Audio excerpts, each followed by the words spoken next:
Chairman Peoples Party Bilawal Bhutto کی امریکی صدر ڈونلڈ ٹرمپ کے دعائیہ ناشتے کی تقریب میں شرکت۔ بلاول بھٹو خصوصی دعوت پر امریکہ پہنچے۔ روایتی ناشتے میں دنیا بھر کے اہم سیاسی رہنما اور دیگر شخصیات بھی موجود تھیں۔ روایتی ناشتے پر چیئرمین پیپلز پارٹی کی اہم ملاقاتیں متوقع۔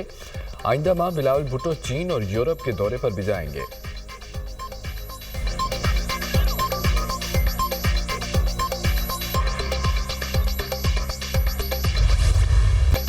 ہم پہلے چین پھر کسی اور کے اتحادی ہیں۔ چین اور ہماری سرحدیں ملتی ہیں۔ چین پاکستان سرحدیں ایک بقیہ ہزاروں میل دور ہیں۔ یہ کہنا کہ پڑوسی کے قریب کوئی اور ہے غلط ہوگا۔ صدر مملکت کی چین کے صدر شی جن پنگ کے درمیان ملاقات میں گفتگو۔ صدر آصف علی زرداری کی بیجنگ میں چین کے عظیم عوامی حال آمد۔ چینی صدر نے پرتپاک استقبال کیا۔ پاکستان اور چین کے قومی ترانے بجائے گئے۔ چین کی مسلح افواج کے چاق چوبند دستے نے سلامی دی۔ دونوں ممالک کے صدور نے وفود کا تعارف کروایا۔ صدر آصف علی زرداری کی چین کے صدر شی جن پنگ سے ملاقات۔ دو طرفہ تعلقات پر تبادلہ خیال، مشترکہ دلچسپی کے علاقائی اور عالمی امور پر بھی گفتگو۔ شراکت داری کے دائرہ کار کو مزید وسعت دینے کے مواقع پر غور۔ چین کی مثالی ترقی اور خوشحالی چینی قیادت کے وژن اور عوام کی فعالیت کا مظہر ہے۔ صدر مملکت کا عالمی ترقی میں چین کے تعاون پر صدر شی جن پنگ کو خراج تحسین۔ صدر زرداری کی چین ہم منصب کو دورہ پاکستان کی دعوت۔ پاکستان اور چین کے درمیان مفاہمت کی یادداشتوں پر دستخط۔ صدر آصف علی زرداری اور چینی صدر شی جن پنگ بھی تقریب میں موجود۔ دونوں ممالک میں آئی ٹی، صحت، توانائی، اقتصادی ترقی اور دیگر شعبوں میں تعاون بڑھایا جائے گا۔ صدر زرداری کی چین کی چیئرمین قائمہ کمیٹی نیشنل پیپلز کانگریس سے بھی ملاقات۔ عملی تعاون مزید گہرا کرنے کے لیے اعلیٰ سطح کے تبادلوں کی ضرورت پر زور۔ صدر مملکت کا بیجنگ میں چین کے قومی ہیروز کی یادگار کا دورہ۔ چین کے ہیروز کی جرأت اور بہادری کو خراج تحسین۔ چینی صدر شی جن پنگ سے محسن نقوی کی ملاقات۔ وزیر داخلہ نے چینی شہریوں کی سیکیورٹی سے متعلق آگاہ کیا۔ محسن نقوی نے چینی صدر کو دہشت گردی کے خلاف اقدامات سے بھی آگاہ کیا۔ وزیر داخلہ محسن نقوی کی بیجنگ میں چینی ہم منصب کیوئن جنگ سے بھی ملاقات۔ سرحدوں کو محفوظ بنانے کے لیے تعاون پر بات چیت۔ پولیس اور پیراملٹری فورسز کے لیے جدید ٹیکنالوجی کی فراہمی پر بھی گفتگو۔ انٹیلیجنس شیئرنگ کو مزید بہتر بنانے پر اتفاق۔ پولیس کے لیے جدید آلات اور ٹیکنالوجی کے حصول پر تفصیلی تبادلہ خیال۔ بیجنگ پولیس اور اسلام آباد پولیس میں تعاون بڑھانے کا فیصلہ۔ دونوں رہنما کا جنوری میں جوائنٹ ورکنگ گروپ کی میٹنگ پر اطمینان کا اظہار۔ وزیر داخلہ محسن نقوی نے چینی ہم منصب کو پاکستان کے دورے کی دعوت دی۔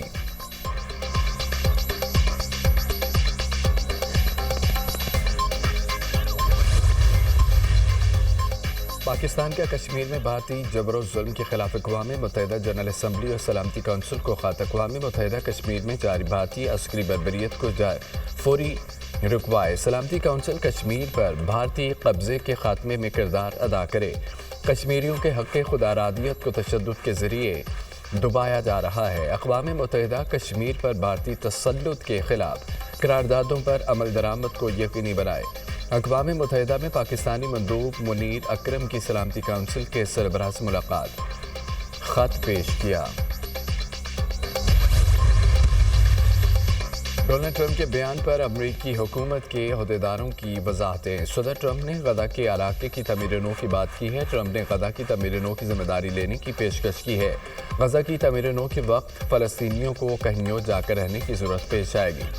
صدر ٹرمپ کی پیشکش منفرد ہے، اس پر سوچنا چاہیے۔ پیشکش کوئی دشمن اقدام نہیں ہے۔ امریکی وزیر خارجہ مارکو روبیو۔ امریکی صدر نے ابھی تک غزہ میں فوج بھیجنے کا ارادہ نہیں کیا۔ صدر ٹرمپ غزہ کی تعمیر نو فلسطینیوں کی عارضی منتقلی کے لیے پرعزم ہے۔ صدر چاہتے ہیں کہ فلسطینی عوام ایسی جگہ رہیں جہاں امن ہو۔ ترجمان وائٹ ہاؤس۔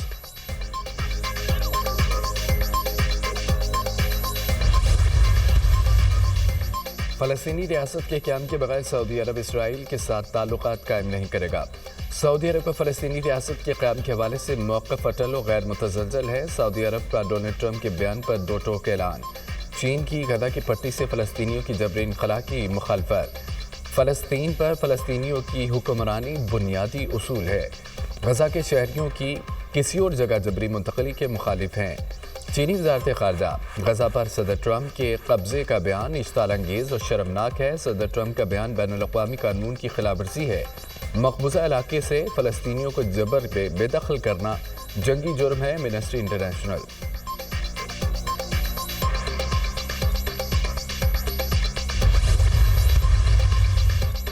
ٹرمپ کے غزہ پر قبضے کے بیان کے خلاف فلسطینی حامیوں کا وائٹ ہاؤس کے باہر مظاہرہ، ٹرمپ اور نیتن یاہو کے خلاف نعرے بازی، مظاہرین نے غزہ برائے فروخت نہیں کے نعرے لگائے۔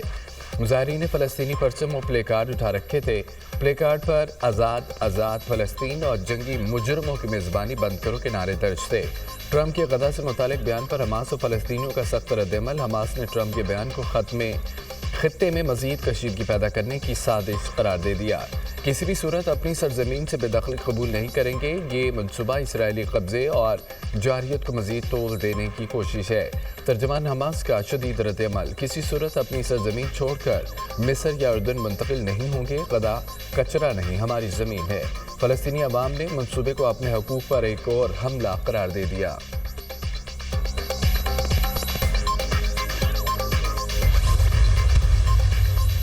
امریکی صدر کے غزہ پر بیان پر دنیا بھر سے سخت رد عمل، غزہ سے فلسطینیوں کی جبری بے دخلی عالمی قوانین کی خلاف ورزی ہے، اس قسم کے بیانات دے کر حالات کو مزید خراب نہ کیا جائے۔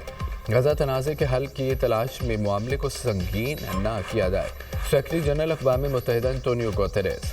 ٹرمپ کا بیان، مقبوضہ مغربی کنارے پر مکمل کنٹرول کا اسرائیلی منصوبہ ہے، روس فلسطینی آبادی کی جبری نقل مکانی کی مخالفت کا اعادہ کرتے ہیں۔ فرانس، ٹرمپ کا منصوبہ ناقابل قبول ہے، ترک وزیر خارجہ۔ غزہ مستقبل کے فلسطینی ریاست کا لازمی حصہ ہے، غزہ میں امن کے لیے سب کو اپنا کردار ادا کرنا ہوگا، یورپی یونین۔ امریکی صدر کا غزہ پر قبضے کا بیان مجرمانہ ہے، حزب اللہ۔ غزہ کی پٹی سے اسرائیلی قبضہ مکمل طور پر ختم کیا جائے، OIC کا مطالبہ۔ فلسطینیوں کی جبری بے دخلی کی کسی بھی کوششوں کو مسترد کرتے ہیں۔ فلسطین پر فلسطینیوں کا حق ہے، اسرائیل ایک صہیونی قبضے کا نام ہے۔ اسرائیلی قبضے کو آج تک فلسطین نے تسلیم نہیں کیا، یہ ایک حساس معاملہ ہے، پوری امت مسلمہ کا مسئلہ ہے۔ ٹرمپ بیان پر حکومت واضح موقف لا کر قوم کے ضمیر کی ترجمانی کرے۔ سربراہ JJI مولانا فضل الرحمان کا ٹرمپ کی غزہ بارے حرزت سرائی پر سخت رد عمل۔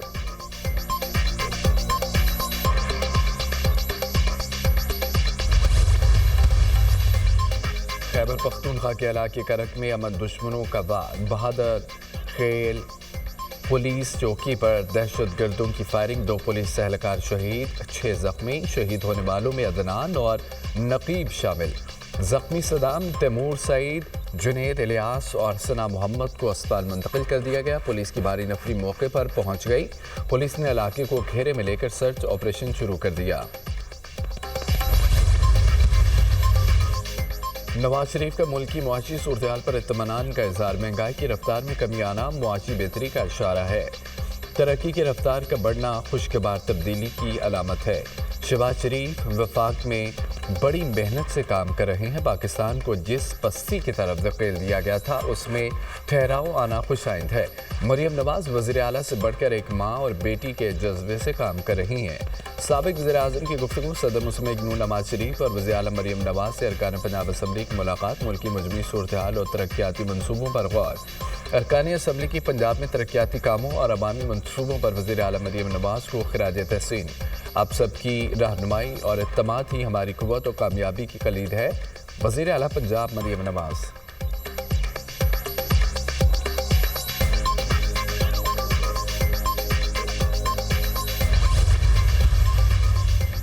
پی ٹی آئی کی 8 فروری کو جلسہ، 19 فروری کو لانگ مارچ کی کال، وزیر دفاع خواجہ آصف نے تحریک انصاف کو آڑے ہاتھوں لے لیا۔ پی ٹی آئی نے 8 فروری کو لاہور میں جلسے کی اجازت مانگ لی۔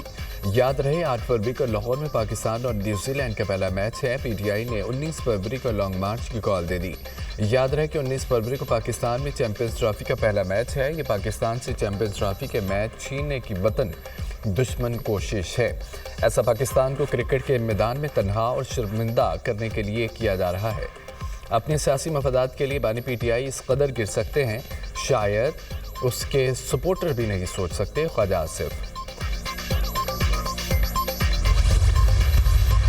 پہلی میٹنگ ہوئی ہے کہ ملک میں جو اپوزیشن ہے وہ بیٹھے اور آگے کے لائے عمل طے کرے کہ ہم نے ایک متفقہ سوچ کیسے پیدا کرنی ہے اپوزیشن۔ مولانا صاحب نے کندھا نہیں دیا، میں اس تاریخ بھی اس کی گواہ ہے کہ مولانا صاحب نے اس ملک کو ایک بڑی خرابی سے بچایا ہے۔ بانی پی ٹی آئی کو آرمی چیف کو خط نہیں لکھنا چاہیے تھا۔ بانی پی ٹی آئی کو آرمی چیف کے بجائے عوام کو خط لکھنا چاہیے تھا۔ اپوزیشن ایک سوچ پر متفق ہو رہی ہے۔ بات گرینڈ الائنس کی طرف جا رہی ہے۔ 26ویں ترمیم میں مولانا فضل الرحمان نے حکومت کو کندھا نہیں دیا بلکہ ملک کو بڑی خرابی سے بچایا۔ سابق وزیر اعظم شاہد خاقان عباسی کی پروگرام دنیا مہر بخاری کے ساتھ میں گفتگو۔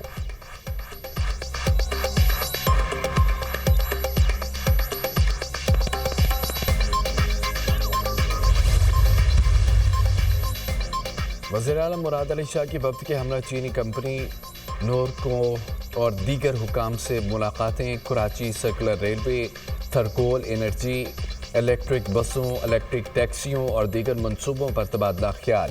مشترکہ مفادات اور مستقبل کے منصوبوں پر بھی تفصیلی گفتگو۔ چینی منصوبے ملک بھر میں نئے مواقع پیدا کرنے کا ذریعہ بنیں گے۔ نہ صرف سندھ بلکہ پاکستان کی معیشت کو بھی فروغ ملے گا۔ مراد علی شاہ کی گفتگو۔ شرجیل انعام میمن کی بیجنگ میں چینی ای وی بس مینوفیکچرر سے ملاقات۔ سینئر صوبائی وزیر کے سندھ میں سرمایہ کاری کی دعوت۔ حکومت پبلک ٹرانسپورٹ کو جدید خطوط پر استوار کرنے اور کاربن کے اخراج میں کمی لانے کے لیے کوشاں ہے۔ حکومت سندھ سرمایہ کاروں کو ٹیکس میں رعایت، زمین کی فراہمی اور ریگولیٹری منظوری کے عمل کو آسان بنانے سمیت ہر ممکن سہولت فراہم کرے گی۔ کراچی میں ای وی بس پلانٹ کے قیام سے روزگار کے مواقع پیدا ہوں گے۔ قرم قیام امن کے لیے کوششیں۔ امن معاہدے پر عمل درآمد کے لیے جرگہ آج دوبارہ طلب۔ جرگے میں فریقین کی 15 رکنی کمیٹیوں کے ارکان شرکت کریں گے۔ اسلحہ حوالگی اور بنکرز کی مسماری پر ہونے والی پیش رفت کا جائزہ لیا جائے گا۔ اپر قرم میں بھی بنکرز کی مسماری، پیوڑ اور گیدوں میں فریقین کے 2 بنکرز مسمار کر دیے گئے۔ ضلع انتظامیہ کے مطابق مجموعی طور پر 30 بنکرز اب تک مسمار کیے جا چکے ہیں۔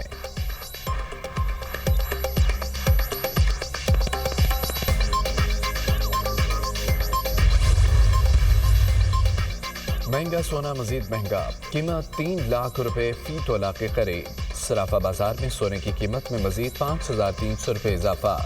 سونے کی فی تولہ قیمت 2,99,600 روپے کی بلند ترین سطح پر جا پہنچی۔ اسماعیلی کمیونٹی کے روحانی پیشوا پرنس کریم آغا خان انتقال کر گئے ہیں۔ 88 سالہ پرنس کریم آغا خان کا انتقال پرتگال کے دارالحکومت لزبن میں ہوا۔ پرنس کریم آغا خان اسماعیلی کمیونٹی کے 49ویں امام تھے۔ اسماعیلی کمیونٹی کے نئے روحانی پیشوا کے نام کا اعلان پرنس رحیم الحسینی آغا خان اسماعیلی کمیونٹی کے 50ویں امام بن گئے۔ جانشین کی نامزدگی پرنس کریم آغا خان نے اپنی وصیت میں کی تھی۔ گلگت بلتستان حکومت کا پرنس کریم آغا خان کے انتقال پر 3 روزہ سوگ کا اعلان۔ پیپلز پارٹی نے 3 روزہ سوگ کا اعلان کر دیا۔